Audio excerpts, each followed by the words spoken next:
आपका स्वागत है। हमारे साथ के राष्ट्रीय सचिव सरदार नरेंद्र सिंह रैना मौजूद हैं। हम उनसे जम्मू कश्मीर में जो भारतीय जनता पार्टी का आने वाले चुनावों में क्या संकल्प है, इसके बारे में बात करते हैं। सर, बीजेपी जो आगामी विधानसभा चुनाव हैं, उसको क्या लेकर चल रही है? कैसे मतलब पूरा करेगी अपना मिशन जो 50+ आपके बीजेपी के अध्यक्ष रविंद्र रैना भी बोल रहे हैं, कैसे करेगी सर? ऐसा है कि मुकेश जी, आपका धन्यवाद। Bharatiya Janata party national party है। देश भर में हमारे 18 करोड़ मेंबरशिप है और हमारी पार्टी कैडर बेस्ड पार्टी है। और आप देखेंगे कि हमारी पार्टी नेशनलिस्ट पार्टी है, हमारी एक विचारधारा वाली पार्टी है। आप देखोगे कि 1950 में जम्मू कश्मीर में 52 में 370 लागू हुआ, अलग झंडा हुआ, अलग संविधान था, विधान था। और उस समय जनसंघ ने कमिटमेंट की थी कि हमें अगर पार्लियामेंट में या राज्यसभा में हमें मेजॉरिटी मिलेगी तो हम 370 को तोड़ेंगे और जम्मू कश्मीर का भारत के साथ टोटल इंटीग्रेशन करेंगे। 2019 में 5 अगस्त को आपने देखा कि प्रधानमंत्री जी के नेतृत्व में जब हमें लोगों ने मैंडेट दिया, जो लोगों से हम इशू लेके गए देश के लिए, लोगों ने जब हमें मैंडेट दिया तो प्रधानमंत्री जी ने, सरकार ने 370 को तोड़ा और जम्मू कश्मीर में जो 370 और 35 जो लोगों के साथ डिस्क्रिमिनेशन हो रही थी पिछले 70 सालों से, उसको ख़त्म किया। इसलिए हमारी पार्टी नेशनलिस्ट पार्टी है, प्रिंसिपल पार्टी है। और दूसरी बात मैं कहता हूँ कि हमारी पार्टी पॉलिटिकल पार्टी तो है, पर उसके साथ साथ सामाजिक काम भी करती है। देश में या दुनिया में पहली ऐसी पॉलिटिकल पार्टी है कि जो सामाजिक काम भी करती है। आप देखेंगे कि कोरोना काल में बीजेपी के कई कार्यकर्ता लोगों की सेवा करते करते अपनी जान दे बैठे।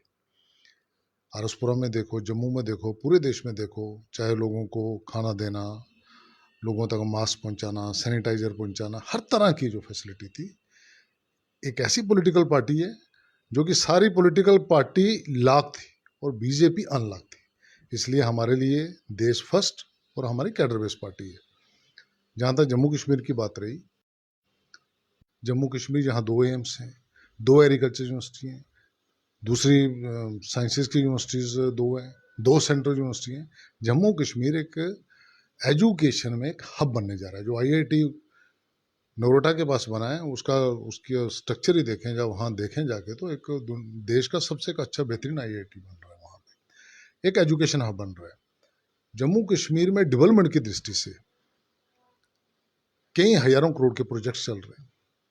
आप देखेंगे, आरसपुरा की बात करें, यहाँ से सर्कुलर रोड निकल रही है, उसी के साथ एक एक्सप्रेस हाईवे भी इसी एरिया में आने वाला है।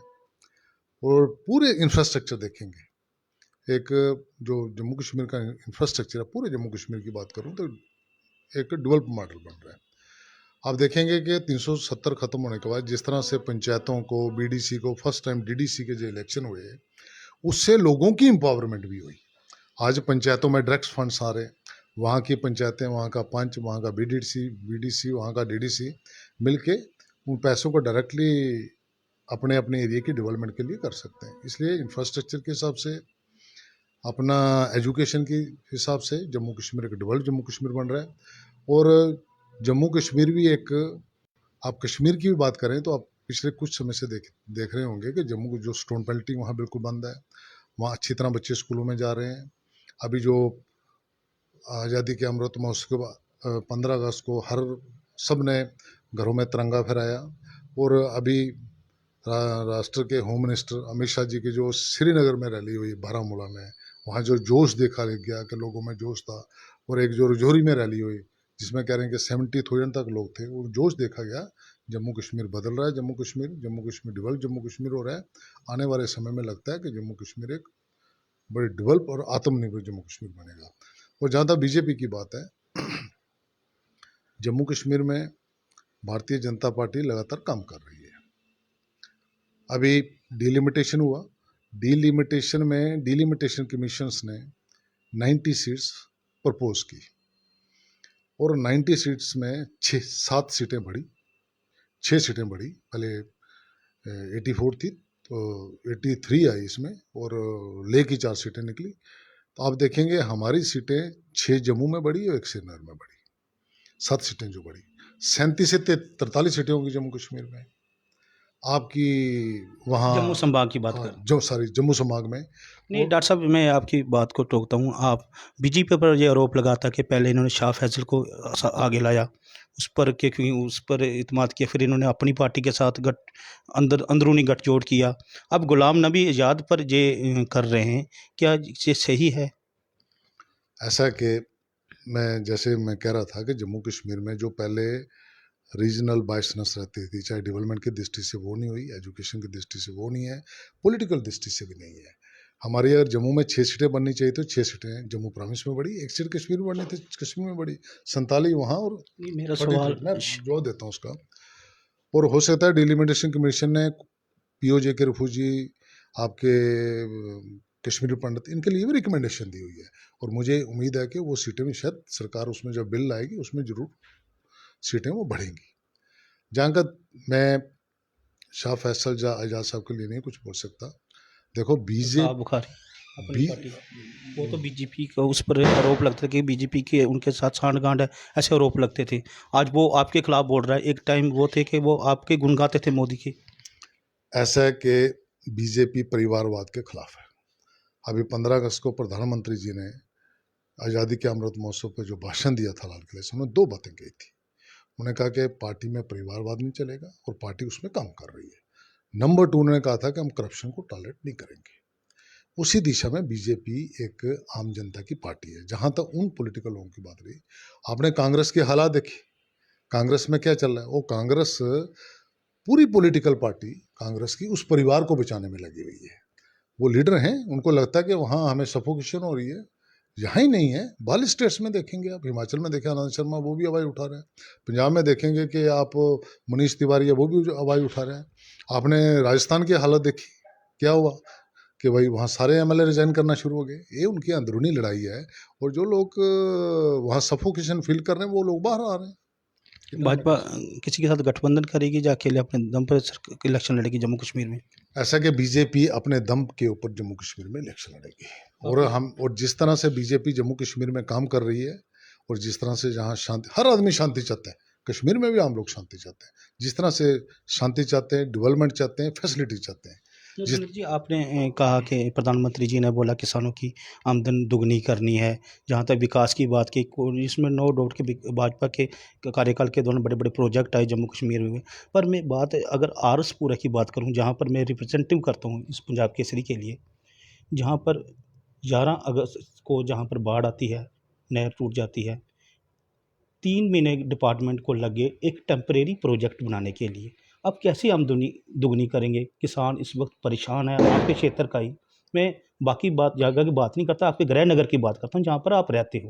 आप पार्टी के जो राष्ट्रीय सचिव हैं, क्या लगता है कि जहाँ पर पार्टी पीछे रहेगी, आज किसान इतना परेशान है क्योंकि बासमती की उसकी टोटल जो फसल है लॉस हो गई। अगर हम जाएँ अभी भी ज़मीनी सतह पर अगर दौरा करें तो आप देखेंगे, तो क्या नेग्लिजेंसी है? कैसे आप आमदनी दुगनी करेंगे किसानों की?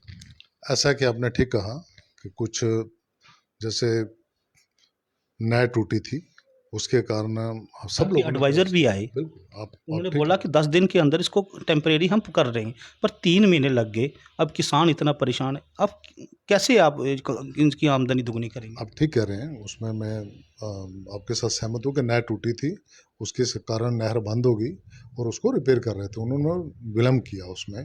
पीछे एमपी साहब भी आए थे, शायद आप ही वहाँ थे, आपने भी ये प्रश्न किया था। अब उसको रिपेयर किया गया है, अब जल्दी आएगा। कई बार लगता है कि कुछ किसी न किसी स्तर के ऊपर चीज़ें डिले होती हैं, उसमें हम लगातार प्रयास कर रहे हैं। जैसे आरसपुरा की रोड का मसला है, वहाँ में कई डेथ्स हुई। मुझे एक दिन एसडीएम साहब ने फ़ोन किया कि भाई साहब इसमें एक अभी रिसेंटली डेथ हुई। मैंने चीफ सेक्रेटरी को फ़ोन किया। इसका टेंडर बीजेपी के एक लीडर के पास है, ऐसा मुझे सुनने में आया है। मुझे नहीं पता वो टेंडर किसके पास है। टेंडर में जिसके पास भी होगा, उसने कंपटीशन किया होगा, उसका टेंडर निकला होगा, उसके पास उसको मिला होगा। पर मैंने भी चीफ सेक्रेटरी से बात की थी, मैंने एसडीएम को बताया था कि चीफ सेक्रेटरी से मेरे हार्ड वर्ड्स में बात हुई थी कि वारसपुरा की रोड की बड़ी बुरी हालत है, यहाँ टूरिस्ट भी आते हैं और गाड़ियाँ भी नहीं चल सकती। उन्होंने कहा था हम इमीडिएटली, अभी 3-4 दिनों से बता, हम इमीडिएटली इस रोड को पूरा करेंगे। मामला ज़्यादा तो कोर्ट खूबियों में से है सर, मामला तो कोर्ट में है, क्योंकि वो जो ठेकेदार था, जो भी था, उसने कोर्ट में चला गया और कोर्ट में चला गया। अब इसकी तारीखें पड़ रही हैं। इसमें एक एसडीएम साहब हैं, एक पीडब्ल्यूडी के डबल ए हैं, एक एक्सीएन, 3 नाम हैं। तो मामला कोर्ट में कैसे होगा? इसमें ऐसा है कि जो जो ठेकेदार है या जो एडमिनिस्ट्रेशन तर्क दे रही है, वो कह रही है कि यहाँ जो पेड़ को काटा गया और डिले काटा गया, जो उन्होंने तर्क दिया। और गवर्नमेंट भी उसमें फास्ट ट्रैक के ऊपर लगी हुई है। जो भी डेवलपमेंट के प्रोजेक्ट्स रहते हैं, वो चाहे कोर्ट में हो या कहीं भी हो, जिससे लोगों को हरासमेंट हुआ, अगर वो गवर्नमेंट उसे फास्ट ट्रैक पे लेती है, उसमें जल्दी डिसीजन हो जाते हैं। मुझे लगता है कि इसके ऊपर बड़ी जल्दी डिसीजन होगा, जो मेरी उनके साथ बात हुई। नरेंद्र जी, आप विकास की बात करते हैं, इसमें कोई दो राय नहीं कि बीजेपी के कार्यकाल के दौरान विकास हुआ है। हाँ, आज भी जो पानी है, पीने का पानी, 20 रुपए की बोतल मिल पे पा रही है। सरकार लोगों को एक स्वच्छ पानी नहीं दे पा रही है, तो कैसे आप विकास की बात करते हैं? ऐसा है कि देश में 25 करोड़ तक हमारे हाउस होल्ड है, मकान है। क्योंकि 11 का सेंसस देखें तो 1 करोड़ 125 करोड़ हमारी पॉपुलेशन थी पूरे देश भर में। अब 131 तक जो जा रही है। जो प्रधानमंत्री जी ने संकल्प लिया हुआ है, वो हर घर में बिजली पहुंची, हर घर में टॉयलेट बना। इस देश में पहले टॉयलेट्स नहीं थे। अब जो अगला संकल्प हमारा है कि जो स्वच्छ जल, हर घर में नल और स्वच्छ जल, उस दिशा में सरकार काम कर रही है। मुझे पीछे मैं एग्जैक्ट डाटा तो नहीं बता पाऊंगा कि इसी साल में शायद 4 करोड़ घरों को उन्होंने पानी दिया, स्वच्छ भारत दिया। पूरे जम्मू कश्मीर की बात करें तो अभी काम करने की जरूरत है, और उसके टेंडर भी फ्लोट हो रहे हैं, उसका अलग एक डिपार्टमेंट है। यहाँ इस एरिया की बात करें तो इस एरिया में मुझे लगता है कि मेजॉरिटी एरिया उन्होंने कवर किया हुआ है पीएचई डिपार्टमेंट ने, कि भाई हर घर में वो नल पहुंच रहा है।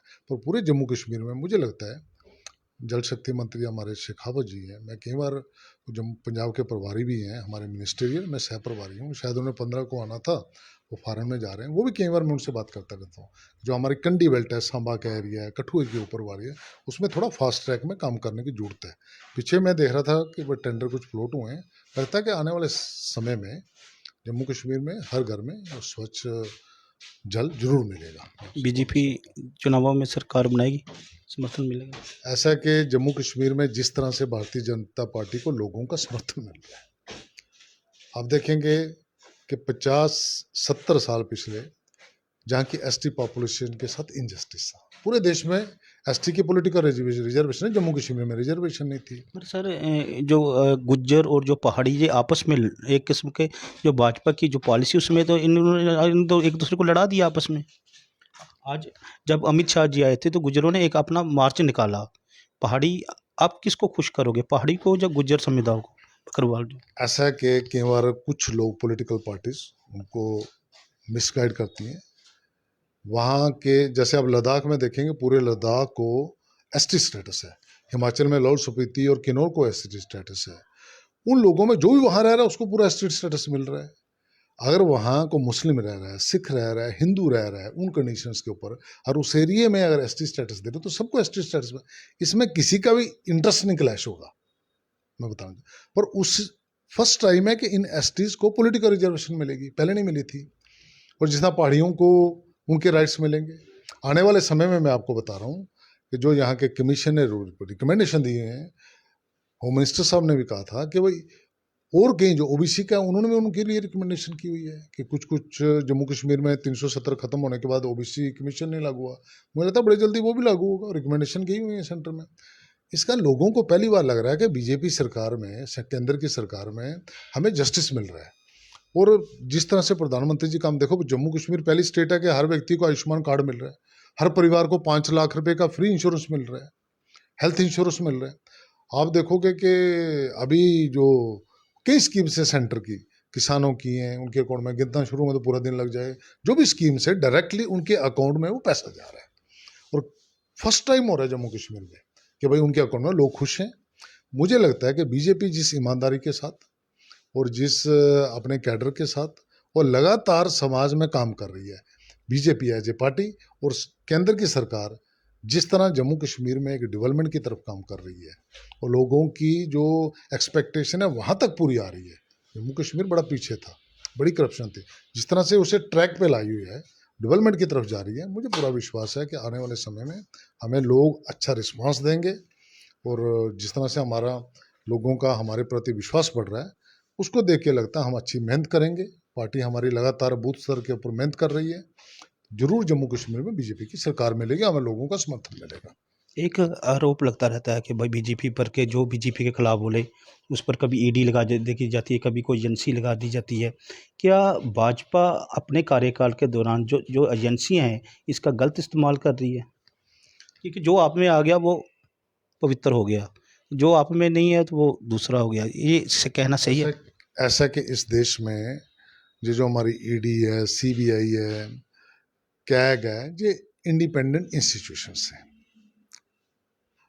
और ये लोग अपना काम करते रहते हैं। मुझे नहीं लगता कि किसी भी व्यक्ति, ऐसा व्यक्ति जिस पे कोई केस ना होगा तो उसको उन्होंने तंग किया हो। आप देखेंगे कि फारूक अब्दुल्ला के ऊपर भी केस चल रहा है। उसने कितना अमाउंट करोड़ों के हिसाब से बीसीसीआई का पैसा अपने में डिवाइड किया हुआ है। अच्छी बात है ना, कोई भी हो जिसने इस देश में करप्शन की हुई है उसके खिलाफ केस चलना चाहिए, उससे रिकवरी होनी चाहिए। अब नए नए लॉ बन रहे हैं, उनकी प्रॉपर्टियां जब्त होनी चाहिए। आप नहीं देख रहे वहाँ चौटाला अंदर है, लालू प्रसाद अंदर है, कई लोग अंदर है जो करप्ट लोग थे, पहले भी रहे। कब से अंदर है वो चौटाला, कब से अंदर है? ये एजेंसियां अपना काम करती हैं, कुछ लोग इसे लोगों को गुमराह कर रहे हैं। पुराने लोग भी कहीं देखेंगे आप करप्शन के चार्जेस में अंदर बैठे हुए हैं। आने वाले समय में भी पार्टी पॉलिटिक्स से ऊपर उठ के मैं कहता हूँ कि जो करप्ट हैं उनके ऊपर इन एजेंसियों को स्ट्रांगली एक्शन लेना चाहिए कि जो गरीबों का पैसा है, लोगों के तक पैसा जाना चाहिए, इनके जेब में नहीं जाना चाहिए। ऐसे कोई भी हो, चाहे वो पॉलिटिशियन हो, चाहे कोई ऑफिशियल्स हो, उनके ऊपर सख्त कार्रवाई होनी चाहिए और उनको अंदर देना चाहिए। उनकी सारी उस पैसे की रिकवरी होनी चाहिए। अभी मैं देख रहा था कि दिल्ली में एक ऑफिसर पकड़ा गया, उसकी वाइफ को भी अंदर किया गया। ऐसा रूल बना कि भाई उसके पैसे का इसके पास कैसे अकाउंट में है। ऐसे सख्त कानून बना हुआ है और जो भी करप्ट होगा, मुझे लगता है कोई भी सरकार हो, ऐसे लोगों को जरूर पनिश करना चाहिए। जैसे भारतीय जनता पार्टी के राष्ट्रीय सचिव सरदार नरेंद्र सिंह रैना जी, इन्होंने जम्मू कश्मीर की राजनीति हो चाहे केंद्र की राजनीति हो, इन्होंने अपनी जो राय बेबाक पंजाब केसरी से रखी और इनका यही कहना है कि भारतीय जनता पार्टी जो है वो जो आने वाले विधानसभा चुनाव हैं जम्मू कश्मीर में होंगे उसमें अपने बलबूते पे सरकार बनाएगी। मुकेश रैना, पंजाब केसरी, आरएसपुरा।